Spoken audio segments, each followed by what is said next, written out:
What's up, Sneaky Nation? Sneaky P here, back with all the news after week number 9 of our Columbus Aviators franchise, where the Aviators picked up a crazy victory over the Pittsburgh Steelers. It was a game that flipped and turned quite a lot. The Steelers jumped out to an early 17-7 lead. However, in a span of about a minute, the Aviators got 3 touchdowns, then added 2 more within a span of the first 7 minutes of this third quarter. So within 8-9 minutes, the Aviators got 5 touchdowns. It was pretty crazy. And then the Steelers ended up coming back in a weird fashion. The Aviators kind of let off the gas a little bit and ended up having to win on Sean Sutton's 4th touchdown catch of the day. And the Aviators improved to 5-3. And we have another home game up next against the Kansas City Chiefs. The Aviators have been a great home team throughout the season so far. We have yet to lose a single game at home. Road, on the other hand, we kind of have struggled, all 3 of our losses being on the road there. But let's go ahead and start checking some things out. Doran Dickerson, you got it. You got it. I wasn't quite sure if I wanted to bring Doran Dickerson back. However, after that last game and that 70-yard touchdown, I feel like he definitely kind of earned a spot, earned our trust a little more, and that we need to bring him back. Looking through, we have very little needs. I feel very comfortable with the majority of the players on my team right now. That being said, we can always draft best player available, go for depth, whatever the case may be. We can find something, make it happen. You know, Daquan Jones being one of our ends looks really good. We have Casey on the other side. Defensive tackles, we have Nada right now. I mean, this is a team, we're pretty stacked at this point in time. There's not really anything that I'm looking at and I'm like, we need an immediate upgrade right here. There's nothing like that. Oh, that's pretty good zone coverage there for a linebacker. But that's going to be it for our scouting points. We'll get into all of that later, obviously. Let's see what Doran Dickerson's looking at. I just like having a fullback that I can use in certain spots in the game. You know what I mean? He wants a 4-year deal. I don't want to give him a 4-year deal. I will give him a 2-year deal. I'm okay with that. I'll cough up the money on a 2-year deal. I don't want to get to a spot where we're out of funds. Because here's the thing. If you look through our team, the majority of the players on our team are pretty good. And they're only getting better. They're very young. A lot of them are getting better. We're going to hit a point where funds are a huge issue in terms of re-signing some of these guys that we've drafted and so on. So I kind of have to plan a little bit ahead for that and see what we can do. But overall, I'm pretty happy with the effort the team's been given so far. Things are going our way. They're looking good. Let's go ahead and check out the weekly awards, as I think Sean Sutton... No! Marcus Mariota got it? Oh, wait, that's week 1. Yep, Sean Sutton. There he is. 4 catches, 171 yards, 43 yards, just under 43 yards per catch, 4 touchdowns. Just a ridiculous game from him.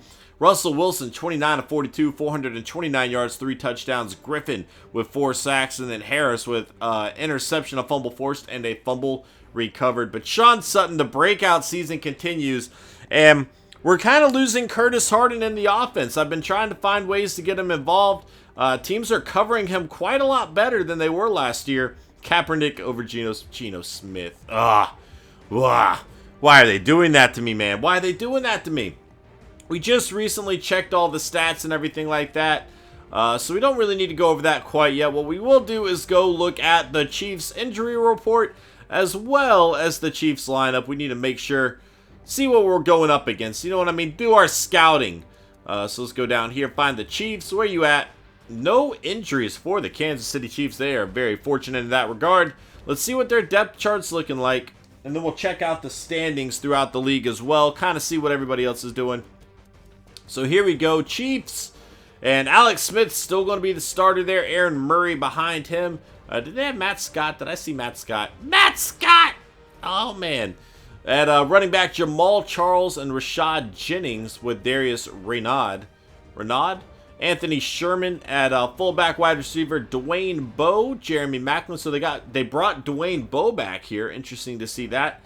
Jeremy Maclin, Jerron Brown, and Holden James, a rookie, 76 overall, 6'4 speed, or 6'4 height, 6'4 speed.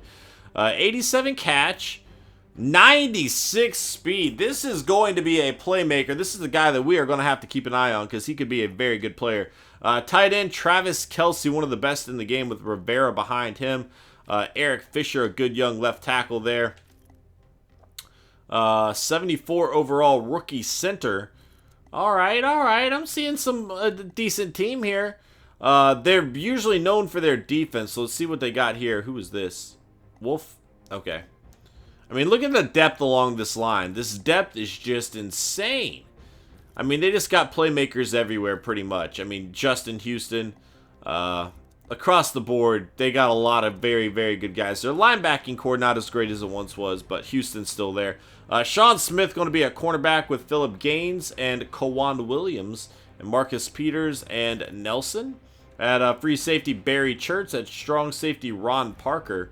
And then there's Coleman behind him. I mean, they just have so much depth. This is actually not a bad team. They really aren't. They're a pretty solid team for what their record would indicate. I've kind of noticed that throughout this season. We're coming across a lot of teams that are better than their record seems to indicate that they would be. But they are a team that we might have to kind of keep an eye on. They could be a threat to us. We are at home, like I said. Things have gone well for us there so far. Where are the Saints at?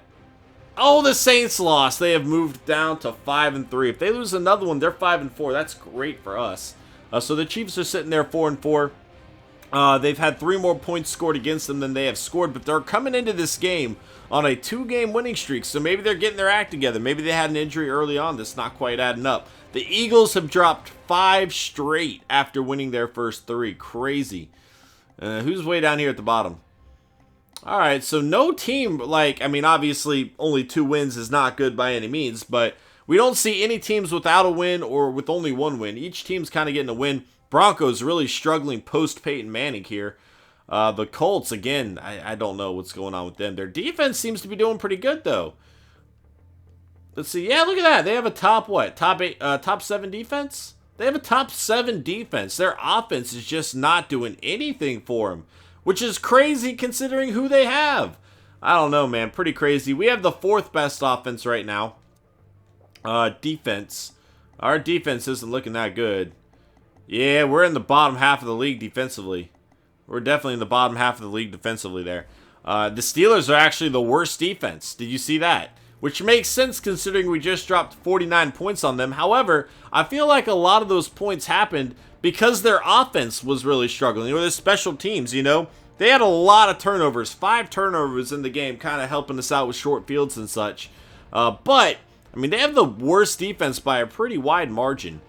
I mean, the Broncos are there too, so the Broncos defense, it's not even only Peyton Manning being out, their defense is struggling too. But that is going to be it for this episode, guys. I hope you enjoyed. Please smash that like button if you did, and I will see you hooligans in week number 10 as we take on the Kansas City Chiefs. Later.